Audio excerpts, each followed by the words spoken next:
नमस्कार मित्रों, मैं हूं श्री नारायण तिवारी और आप देख रहे हैं नेशनल न्यूज।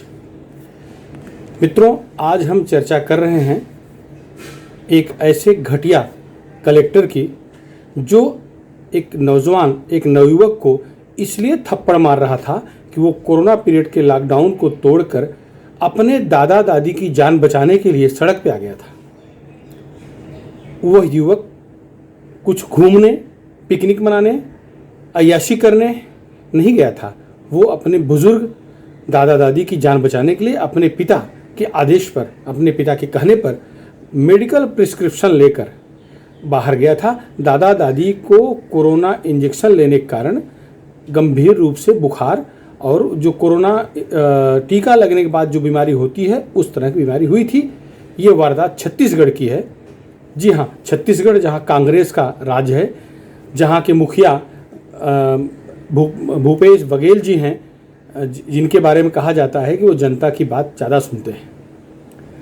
अब आइए थोड़ा समझ लें, ये जिसकी हम चर्चा कर रहे हैं, जिस डीएम की चर्चा कर रहे हैं, वो है कौन।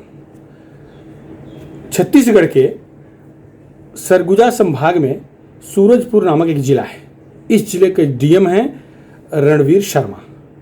रणवीर शर्मा मूलतः हरियाणा के रहवासी हैं और 2012 बैच के आईएएस हैं।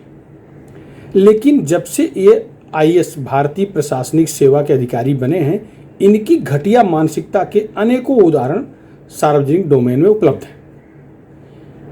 ये शुरू से ही विकृत मानसिकता के अधिकारी दिखते हैं।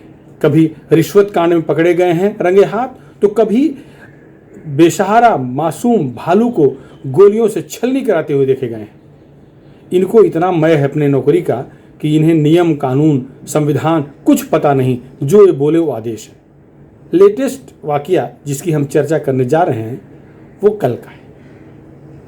कल डीएम साहब कोरोना संकट के संदर्भ में केंद्र सरकार व राज्य सरकार की ओर से जारी आदेश के तहत जो लॉकडाउन किया गया है उसका निरीक्षण करने निकले थे। अपनी मस्ती, अपने घमंड में चूर डीएम की गाड़ी निकली, चौराहे पर पहुंची, भैया थान चौक पर उनकी गाड़ी पहुंचती है। तब तक एक लड़का 18 से 20 साल उम्र वाला कुछ लेने के लिए मार्केट में जाता दिख गया। डीएम साहब का आदेश होता है, लड़के को पकड़ लाओ। तुरंत पुलिस दौड़ के लड़के को लाती है। लड़के से पूछते हैं कहाँ जा रहे थे। वो बताता है कि दवाई लेने जा रहे हैं, उसके दादा दादी कोरोना हो चुका है। वो मोबाइल निकाल कर वो रिपोर्ट दिखाना चाह रहा था कि डीएम साहब भड़क गए, उठा के मोबाइल तोड़ दिए। इतने पर नहीं संतुष्ट हुए, उसके हाथ से मेडिकल स्टोर जाने के लिए जो डॉक्टर का प्रिस्क्रिप्शन था वो जैसे वो दिखाया, छीन कर फेंक दिए और थप्पड़ से पीटने लगे। ये तो डीएम साहब का कारनामा। ये डीएम साहब का कुकृत सुनिए। इसके बाद आदेश देते हैं, साथ में जो अर्दली है उसको आदेश देते हैं, वो भी पीटने लगता है। पुलिस वाला डंडे से पीटा। ये वीडियो कोई चोरी से शूट कर लिया।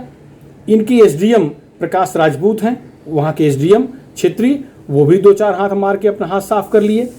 ऐसा लग रहा था जैसे जंगल में कोई झुंड है जिसमें एक आध मेमना आ गया हो और जंगली जो सियार हैं उसे टूट पड़े हों। यही दुर्गति, यही गति दिख रही थी। बेचारा लड़का चिल्ला रहा था, अपने दादा दादी के दवाई के लिए जा रहा है ऐसा बताने की कोशिश कर रहा था, लेकिन कौन सुन रहा था। डीएम साहब तो अपने घमंड में चूर थे, उसको पीटे। खैर, किसी ने सोशल मीडिया पर इसे वायरल कर दिया। अब जब मीडिया पर वायरल हो गया तो डीएम की हक्की बक्की गुल। डीएम आ गए जमीन पे। जब पहले तो उन्होंने बहाना किया, जब सोशल मीडिया पे चर्चा उठी कि लड़का माइनर है, 18 साल से कम का है, तो डीएम का घमंड देखिए। वो एक ट्वीट करते हैं, एक वीडियो जारी करते हैं जिसमें अपने कहते हैं कि माफ़ी मांगना चाह रहे हैं, वो उनसे जो हुआ वो गलत हुआ, लेकिन साथ में ये जस्टिफाई करना चाह रहे हैं कि लड़का 23 साल का है।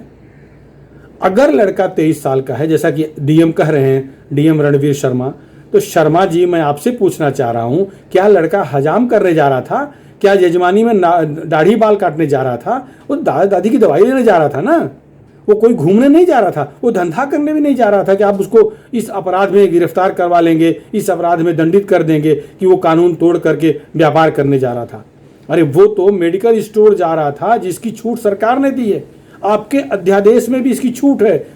कर्फ्यू लगने पर भी मेडिसिन लेने के लिए छूट दी जाती है। और आप इतने मदमस्त, इतने पागल हो गए थे कि उस नियमों को भूल गए जिस नियम पर आपके हस्ताक्षर से जो अध्यादेश बन के आपके जिले में निकले होंगे। आपका ही निकाला गया कानून था, है ना, आपके जिले के लिए, जिसमें मेडिकल स्टोर्स को छूट दी गई है, अत्यावश्यक सेवाओं को छूट दी गई है। तो दवाई खरीदना अत्यावश्यक सेवा में आता है।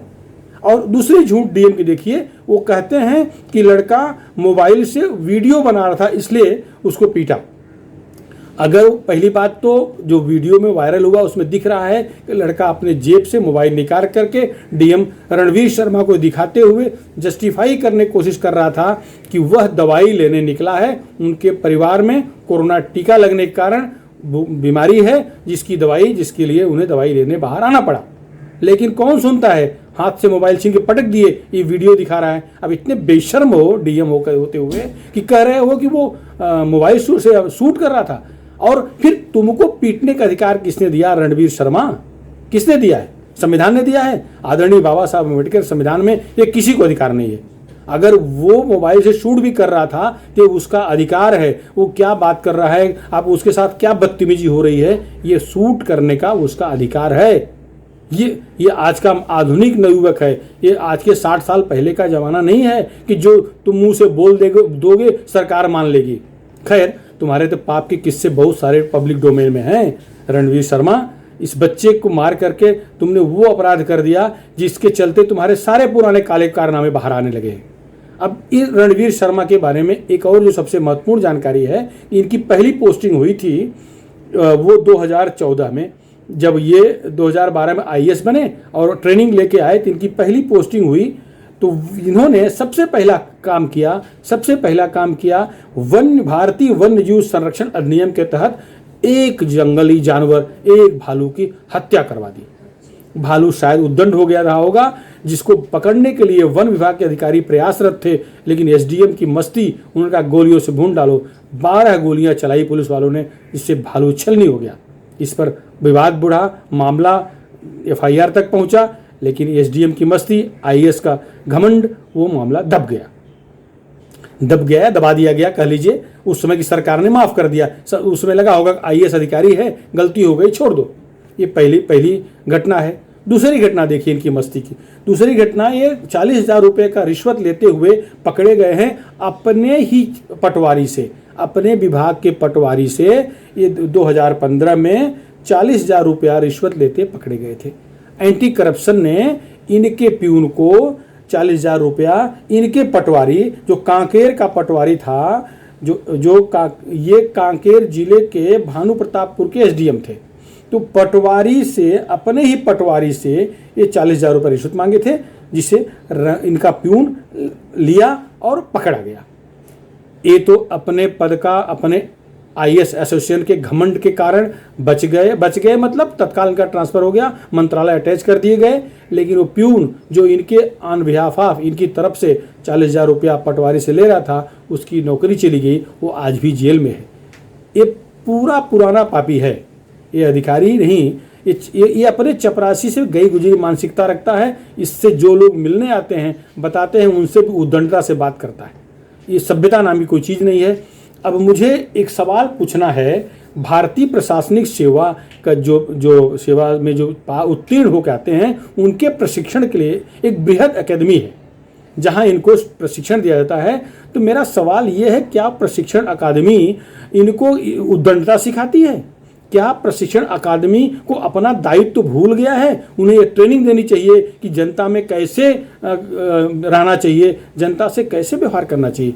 मुझे लग रहा है कि इसे कोई प्रशिक्षण मिला है ऐसा मुझे नहीं लग रहा है। प्रशिक्षण मिला ही नहीं ऐसा मुझे लग रहा है। अगर मिला होता तो ये इतनी उद्दंडता कदापि नहीं करना चाहिए था। थप्पड़ मार रहे हो दवाई लेने के लिए अगर कोई युवक जा रहा है तो, अगर सोशल मीडिया में बात न आती तो इनके जो सिपा सालार, जो चमचे, जो पूछ लाने वाली प्रजाति वहाँ खड़ी थी, जो डंडा बरसा रही थी, वो पुलिस वालों ने उस लड़के के खिलाफ एफआईआर दर्ज करके दर्ज तो कर ही लिया है, अंदर कर दिए होते। लेकिन धन्यवाद सोशल मीडिया का, धन्यवाद वहाँ के नाविकों के साहस का, जो डीएम साहब के पाप को अपने वीडियो अपने मोबाइल में रिकॉर्ड कर लिए, जिसके चलते मुख्यमंत्री वहाँ के मुख्यमंत्री छत्तीसगढ़ के भूपेश बघेल ने तत्काल इनका ट्रांसफ़र कर दिया और जिले के कलेक्ट्रेट का जिम्मा दूसरे अधिकारी को सौंप दिया। अब ये चले अटैच हो गए हैं, अब वहाँ से ट्रांसफ़र कर दिए गए हैं। अब इनको शर्म आ रही है, इनको ये लग रहा है गलत किए, माफ़ी मांगते फिर रहे हैं। लेकिन माफ़ी मतलब जो थप्पड़ मारे हो गुप्ता को, साहिल गुप्ता को, क्या वो थप्पड़ माफ़ हो जाएगा? FIR तो कर लिए, क्या कोर्ट में टिक पाओगे? वीडियो के सामने नहीं टिकेगा, कोर्ट में अमल नहीं टिकेगा। ये ऐसे घटिया किस्म के लोग हैं जो IAS को कलंकित कर रहे हैं। भारतीय प्रशासनिक सेवा की जो सर्वाधिक उच्च कोर्ट की सेवा कही जाती है, उसे कलंकित कर रहे हैं। इससे पहले मित्रों, आपको एक और IAS के पाप की कहानी पता होगी, जो अगरतला की है। त्रिपुरा की राजधानी अगरतला की कहानी है। वहाँ पर एक डीएम डॉक्टर शैलेश यादव इसी तरह से उद्दंड होकर के गया और वो वहाँ पर एक शादी समारोह चल रहा था, मंच पे चढ़ के दूल्हा दुल्हन को बदतमीजी किया, पंडित को वो जो विवाह कराने आए थे थप्पड़ मारा।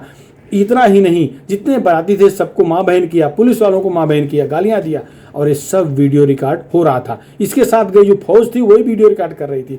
जिस तरह से घटियापना शैलेश यादव ने किया, शैलेश यादव भी 2003 बैच के अधिकारी थे और ये हरियाणा के में पैदा हुए।